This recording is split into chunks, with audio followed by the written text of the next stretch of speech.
Welcome back clean news. चलिए देखते हैं उत्तर प्रदेश की 25 फटाफट बड़ी खबरें। इससे पहले आप यूपी के किस जिले से न्यूज को देख रहे हैं हमें कमेंट बॉक्स में जरूर बताएं।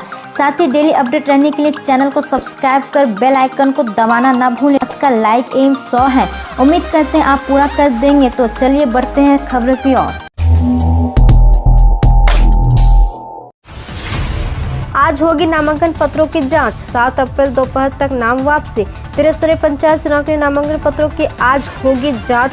7 अप्रैल को दोपहर 3 बजे तक नाम वापस लेने का मौका रहेगा। इसी दिन दोपहर 3 बजे के बाद प्रत्याशियों को चुनाव निशान आवंटित किए जाएंगे। 15 अप्रैल को मतदान होगा और 2 मई को नतीजे आएंगे। ज्योतिषी और पुजारियों के पास प्रत्याशियों की बड़ी भीड़, जानिए वजह। नामांकन के लिए शुभ घड़ी की तलाश में पंचायत चुनाव के दावेदार इन दिनों ज्योतिषियों और पुजारियों की चौखट पर भटकते फिरे। कुछ संभावित उम्मीदवारों ने तो नामांकन पत्र की खरीद और प्रचार की शुरुआत भी ज्योतिषी के जानकारों से पूछकर ही शुरू की है। यही नहीं, भाग्य में सुनहरा योग जानने के लिए हाथ और माथे की लकीरों का भी सहारा ले रहे हैं। शिवपाल बोले, सभी जिलों में जिला पंचायत चुनाव लड़ेगी पर सपा, भाजपा को हटाने में सभी पार्टियां मिलकर करे गठबंधन। प्रगतिशील समाजवादी पार्टी के मुखिया शिवपाल सिंह यादव ने कहा कि उनकी पार्टी पंचायत चुनाव में प्रदेश के सभी जनपदों की सीटों पर चुनाव लड़ेगी। वे रविवार को निजी कार्यक्रम में हिस्सा लेने कानपुर आए थे। महानगर अध्यक्ष आशीष चौबे के नेतृत्व में कार्यकर्ताओं ने उनका स्वागत भी किया। बंगाल चुनाव के सवाल पर शिवपाल ने कहा कि पूरे देश की जनता परेशान है, बीजेपी केवल उद्योगपतियों की मदद कर रही है। उन्होंने गैर भाजपावाद का नारा दिया, कहा कि सभी पार्टियों मिलकर गठबंधन करें जिससे भाजपा को हटाया जा सके। योगी सरकार ने जारी की नई कोरोना गाइडलाइंस, यूपी में अभी नहीं लगेगा वीकेंड लॉकडाउन। यूपी में बढ़ते कोरोना केस के बीच योगी सरकार ने प्रदेश में कंटेनमेंट जोन का दायरा नए सिरे से तय कर दिया। मुख्य सचिव राजेंद्र कुमार तिवारी की ओर से इस संबंध में विस्तृत दिशा निर्देश जारी कर दिया गया है। इसके मुताबिक एक केस होने पर 25 मीटर और एक से अधिक होने पर 50 मीटर को कंटेनमेंट जोन बनाया जाएगा। 25 मीटर के दायरे में 20 घर और 50 मीटर के दायरे में 60 घर होंगे। इसमें क्षेत्र के हिसाब से बदलाव हो सकता है। अधिकारियों का कहना है कि अभी प्रदेश में लॉकडाउन लगने का कोई विचार नहीं है। कोरोना और पंचायत चुनाव के बीच परीक्षा कराना ही चुनौती, मिशन गौरव को भूला यूपी बोर्ड। यूपी बोर्ड के स्थापना के 100 साल पर होने वाले आयोजन शुरू नहीं हो सके। बोर्ड ने मिशन गौरव नाम से अप्रैल 2021 से मार्च 2022 तक शताब्दी वर्ष मनाने का फैसला लिया था, लेकिन कोरोना और पंचायत चुनाव के बीच परीक्षा कराना ही चुनौती साबित हो रहा है। ऐसे में मिशन गौरव के आयोजन की फिलहाल कोई तैयारी नहीं है। इस दिन से शुरू हो सकती है बोर्ड परीक्षाएं, मई तक हो जाएंगे पूरे पेपर्स। यूपी बोर्ड 10वीं 12वीं 2021 की परीक्षा आयोजित होने को लेकर सस्पेंस अभी भी बरकरार है। संभावना जताई जा रही है कि उत्तर प्रदेश माध्यमिक शिक्षा परिषद द्वारा यूपी बोर्ड 10वीं 12वीं एग्जाम 2021 की परीक्षा उत्तर प्रदेश पंचायत चुनाव के बाद आयोजित की जाएगी। हालांकि यूपी बोर्ड की ओर से हाई स्कूल और इंटरमीडिएट की परीक्षाओं की नई तारीखों को लेकर अभी कोई आधिकारिक घोषणा नहीं की गई है। कुल मिलाकर स्थिति ऐसी है कि पंचायत चुनाव के मतदान और मतगणना से यूपी बोर्ड की परीक्षा की तिथियां टकरा रही है। उप माध्यमिक शिक्षा परिषद की हाई स्कूल और इंटरमीडिएट बोर्ड परीक्षा 24 अप्रैल से प्रस्तावित है, लेकिन इससे पहले शासन प्रशासन त्रिस्तरीय पंचायत चुनाव में उलझा हुआ है। पहले चरण का मतदान 15 अप्रैल को होगा। ऐसे में विद्यार्थियों के साथ शिक्षक और पेरेंट्स भी परेशान है। परेशानी की बोर्ड परीक्षा अब तक टाली नहीं गई है, जबकि पंचायत चुनाव सिर पर। ऐसे में दोनों काम साथ में होते दिखाई नहीं दे रहे हैं। ऐसी जानकारी सामने आ रही है कि यूपी बोर्ड की 10वीं और 12वीं की बोर्ड परीक्षाएं मई के महीने में ही आयोजित होगी और एग्जाम मई के महीने में ही खत्म हो जाएंगे। देवरिया सहित कई जिलों के कुछ भाजपा नेता सपा में शामिल। समाजवादी पार्टी अध्यक्ष अखिलेश यादव की मौजूदगी में रविवार को गोरखपुर, महाराजगंज, देवरिया और संत कबीर नगर के कई प्रमुख नेताओं ने सपा का दामन थाम लिया। यह सब भाजपा बसपा छोड़कर सपा में शामिल हुए। उन्होंने भरोसा दिलाया कि सन 2022 के चुनाव में वे समाजवादी पार्टी के बहुमत की सरकार बनाने के लिए जी जान से जुट गए हैं। समाजवादी पार्टी के कब्जे वाली इटावा जिला पंचायत सीट को जीतने के लिए बीजेपी ने झोंकी ताकत। समाजवादी पार्टी के गढ़ इटावा जिला पंचायत अध्यक्ष सीट को सत्तारूढ़ भारतीय जनता पार्टी पहली दफा अपने कब्जे में करने के लिए पूरी ताकत लगाए हुए। भारतीय जनता पार्टी के जिला अध्यक्ष अजय धाकड़े का दावा है कि उनकी पार्टी की पहली दफा जिला पंचायत सीट को अपने पाले में करने के लिए बड़ी ही सुनियोजित योजना पर काम कर रही है। धाकड़े संगठन स्तर पर भरोसे के साथ कहते हैं कि भाजपा जिला पंचायत अध्यक्ष सीट के साथ साथ सभी 8 ब्लॉकों पर काबिज होगी। इटावा में जिला पंचायत अध्यक्ष पद पर काबिज होने के लिए भले ही सपा बीएसपी में आपसी समझौता हो गए हों, लेकिन इसके बावजूद वे सत्तारूढ़ भारतीय जनता पार्टी का दावा है कि उनकी पार्टी न केवल जिला पंचायत अध्यक्ष पर काबिज होगी बल्कि 8 ब्लॉकों में उनकी ही पार्टी के प्रमुख होंगे। भारतीय जनता पार्टी का दावा है कि इटावा के जिला अध्यक्ष पद पर उनकी पार्टी का ही काबिज होगा। सीएम योगी ने लिया कोरोना टीका का पहला डोज, वैक्सीन को बताया पूरी तरह सुरक्षित। सोमवार को सीएम योगी आदित्यनाथ ने कोरोना टीका का पहला डोज लिया। सीएम को टीके का पहला डोज लखनऊ के सिविल अस्पताल में लगाया गया। टीकाकरण के बाद सीएम योगी ने देशवासियों को कोरोना वैक्सीन मुफ्त में उपलब्ध कराने के लिए पीएम मोदी का आभार जताया। उन्होंने कहा कि मैं उन सभी वैज्ञानिकों का अभिनंदन करता हूं जिन्होंने समय से भारत में 2 वैक्सीन लॉन्च की। ये वैक्सीन पूरी तरह सुरक्षित और हम सभी को ये वैक्सीन लगाना चाहिए। कोरोना से यूपी में एक दिन में 31 की मौत, 4164 नए संक्रमित मरीज मिले। उत्तर प्रदेश में कोरोना संक्रमण एक बार फिर भयावह रूप लेते जा रहा है। पिछले 24 घंटों में रिकॉर्ड 4164 नए संक्रमित मरीज मिले।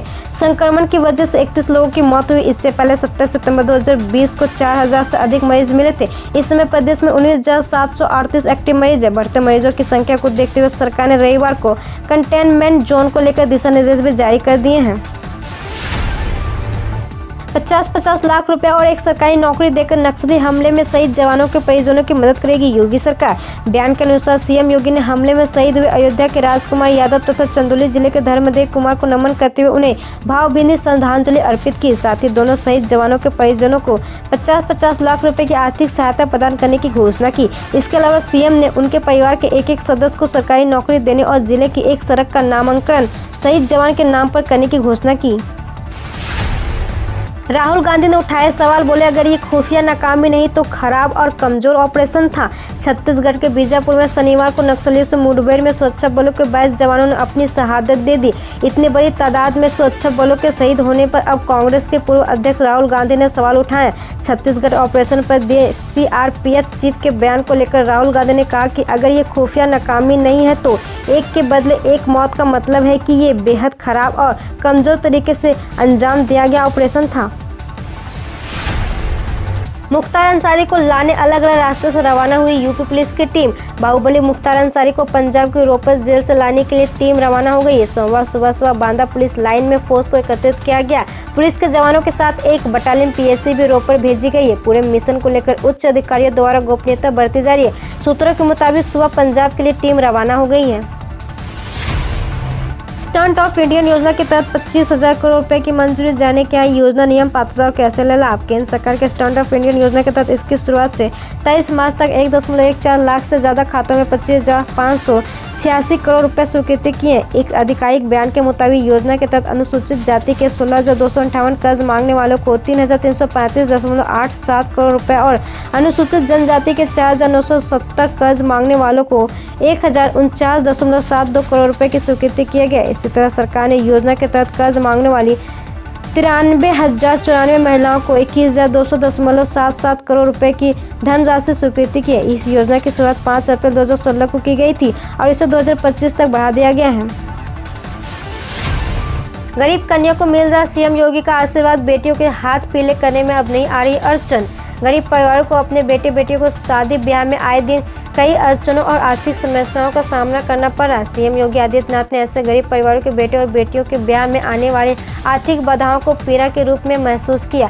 योगी सरकार ने ये संकल्प लिया कि वह समाज की हर उस बेटी के हाथ पीले कराएंगे जिसके परिवारिक जन ऐसा कर पाने में असमर्थ होंगे। वह 2017 में सत्ता संभालते ही सीएम योगी ने पूरे प्रदेश को सामूहिक विवाह योजना की सौगात दे दी। सिर्फ गोरखपुर में ही इस योजना के लाभार्थी की संख्या में लगभग 200% का इजाफा हुआ। योजना आपके काम की ढेला भी नहीं करना होगा खर्च, मिलेगी कोचिंग के साथ फ्री लैपटॉप। इलाहाबाद, कोटा, लखनऊ और मुजफ्फरनगर कुछ ऐसे इलाके हैं जिसका नाम सुनते हैं कि कोचिंग सेंटर की याद आ जाती है। लाखों बच्चे हर साल अपने घरों से दूर इस शहरों में अपनी किस्मत आजमाने आते हैं, लेकिन यहाँ कोचिंग सेंटर में पढ़ना सभी बच्चों के बस की बात नहीं है। ऐसे में उत्तर प्रदेश सरकार ने फ्री कोचिंग की पहल की। अभ्युदय योजना के तहत अब योग्य छात्रों को फ्री में कोचिंग दी जा रही है, साथ में फ्री लैपटॉप भी मिलने वाला है। लाभार्थियों की नई लिस्ट में आपका नाम है या नहीं, फटाफट करें चेक। सरकार प्रधानमंत्री किसान सम्मान निधि योजना की 8वीं किस्त जल्दी लाभार्थी किसानों के बैंक खाते में ट्रांसफर कर सकती है। अगर आप भी इस योजना के लाभार्थी में शामिल हैं तो आपको जल्द से जल्द यह लिस्ट चेक करनी चाहिए। ग्रेटर नोएडा के पास सिर्फ 10 लाख रुपए में प्लॉट के लिए कब होगा ड्रॉ और कितने लोगों ने किया आवेदन। यमुना प्राधिकरण ने मार्च में आवासीय भूखंड योजना निकाली थी। 30 मार्च को योजना में आवेदन अवधि समाप्त हो गई। 440 भूखंड के सापेक्ष आवेदन का नया रिकॉर्ड कायम हुआ। अलग अलग क्षेत्रफल के भूखंडों के लिए कुल 19,239 लोगों ने आवेदन किया। यमुना प्राधिकरण के आवासीय भूखंड योजना में 19,000 से अधिक लोगों ने किस्मत आजमाई है। अपने घर का सपना किसका साकार होगा, यह 5 मई को होने वाली लॉटरी से पता लगेगा। प्राधिकरण योजना में मिले आवेदकों की जांच हो रहा है। लॉटरी से पहले आवेदकों को सूची जारी कर उन्हें अपने आवेदन की त्रुटि सुधारने का मौका दिया जाएगा। SBI ग्राहकों के लिए बड़ी खुशखबरी, शॉपिंग पर मिल रहा बम्पर डिस्काउंट। ऑनलाइन शॉपिंग पर बम्पर डिस्काउंट पाना चाहते हो तो आपके लिए देश का सबसे बड़ा बैंक भारतीय स्टेट बैंक एक बार फिर अपना शॉपिंग कार्निवल लेकर आया है। SBI ने योनो सुपर सेविंग डेज का तीसरा एडिशन लॉन्च कर दिया। ये शॉपिंग कार्निवल 7 अप्रैल 2021 तक चलेगा। इस दौरान आप अपनी मनपसंद चीजों की शॉपिंग पर अच्छा डिस्काउंट हासिल कर सकते हैं। अब है बड़ी खबर, ट्रेन में मोबाइल से लेकर लैपटॉप चार्ज करने पर रोक। आमतौर पर ट्रेन में यात्रा करते समय यात्री यह मानकर चलते हैं कि ट्रेन में मोबाइल से लेकर लैपटॉप चार्ज करने में समस्या नहीं आएगी। उनके यह संसाधन आसानी से बैटरी कम रही तो भी चार्ज हो जाएंगे। लेकिन अब लंबी दूरी की यात्रा या रात में यात्रा करने से पहले अपने मोबाइल सहित अन्य संसाधन को पूरी चार्ज करके यात्रा करना जरूरी होगा। रेलवे ने निर्णय लिया है कि रात 11 बजे से लेकर सुबह 5 बजे तक ट्रेन के डिब्बों में सीट के करीब लगे चार्जिंग पॉइंट को बंद रखा जाएगा। गोल्ड एंड सिल्वर प्राइस में देखने को मिल सकती तेजी, 4 हज़ार तक हो सकता है महंगा। देश में शादी का सीजन शुरू होने से सोने और चांदी की खरीदारी तेज होने और वैश्विक बाजार से मजबूती के संकेत मिलने से इस सप्ताह सराफा बाजार गुलजार रह सकता है। वैश्विक बाजार में अगले सप्ताह सोने में तेजी की उम्मीद की जा रही है, क्योंकि अमेरिका में प्रोत्साहन पैकेज का ऐलान होने के बाद आगे महंगाई बढ़ने की उम्मीदों से बुलियन में निवेशकों की दिलचस्पी फिर बढ़ सकती है। कारोबारियों की माने तो देश के सराफा बाजार में इस सप्ताह सोने का भाव 46,200 रुपये प्रति 10 ग्राम तक जा सकता है। वहीं चांदी में 69,000 प्रति किलो का लेवल देखने को मिल सकता है। पेट्रोल डीजल हो सकता और महंगा, सऊदी अरब ने क्रूड ऑयल की कीमत बढ़ाई। आम आदमी को एक बार फिर महंगाई की मार लग सकती है, क्योंकि सऊदी अरब ने एशियाई देशों के लिए क्रूड ऑयल की कीमत में बढ़ोतरी की है। इस वजह से पेट्रोल डीजल की कीमत में एक बार फिर बढ़ोतरी हो सकती है। आपको बता दें कि पेट्रोल डीजल की कीमतों में बढ़ोतरी से माला भाड़ा तो बढ़ेगा ही, साथ ही इससे खाद्य सामग्री के साथ अन्य जरूरी चीज़ों भी महंगी हो जाएगी, जिसका सीधा असर देश के मध्य वर्ग पर पड़ेगा। अगर FD पर बचाना ब्याज तो पैन कार्ड लिंक करना होगा जरूरी। बहुत से लोग बचत करने के लिए फिक्स्ड डिपॉजिट के लिए विकल्प का चुनाव करते हैं। निवेश के लिए फिक्स्ड डिपॉजिट का चुनाव इसलिए भी निवेशकों के लिए बेहद विकल्प रहता है कि क्यों इसमें अच्छे रिटर्न के साथ साथ पूंजी सुरक्षित रहने का भरोसा भी बना रहता है। अन्य निवेश विकल्पों की तुलना में यह अधिक सुरक्षित निवेश विकल्प है। हालांकि FD में निवेश की गई राशि पर मिलने वाला ब्याज पर निवेशकों को टैक्स भी अदा करना पड़ता है। शाही स्नान पर सभी ट्रेन आएगी हरिद्वार, अन्य स्टेशन पर नहीं है इंतजाम। महाकुंभ मेले के शाही स्नान पर सभी ट्रेन हरिद्वार ही आएगी। किसी भी ट्रेन को ज्वालापुर, लक्सर या लुरकी स्टेशन पर नहीं रोका जाएगा।